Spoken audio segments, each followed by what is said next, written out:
Catch them young, so goes the phrase. This explains a group of Nigerians who have come together to mentor some youths on leadership skills. The summit was put together to train leaders on how to be responsible at any position they find themselves. It is centered on how to behave when occupying leadership position. Our correspondent Bowale Isaac has more on this report. As Nigeria celebrates her independence and reflects on how far we have fared as a nation, it is however imperative to look at areas which we need to improve on, especially in the area of leadership.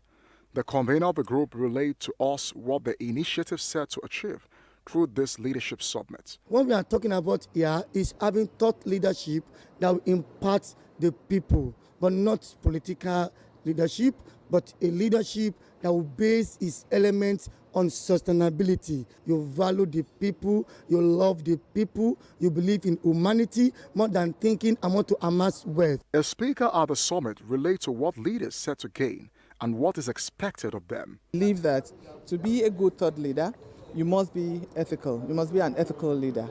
And for you to do all of that, you also have to inculcate the habit of being ethical in everything that you do. Participants convey what they have learned from the summit. For me, majorly is becoming more conscious and aware of the situation around me, people around me, putting more effort to nurture mutual respect, because from that brings a lot of stability as regards interpersonal relationships. Not just telling us about what is leadership or how do you need to do as a leader, or telling us about the theories of leadership. No, we need to understand that we're going to go in depth into asking global CEOs, achievers, in this world, asking them, how did you make it? As one of the major problems facing the country with centers on leadership, it is the consensus here that more Nigerians undergo training like this in order to create a paradigm shift which will affect the nation leadership structure for good.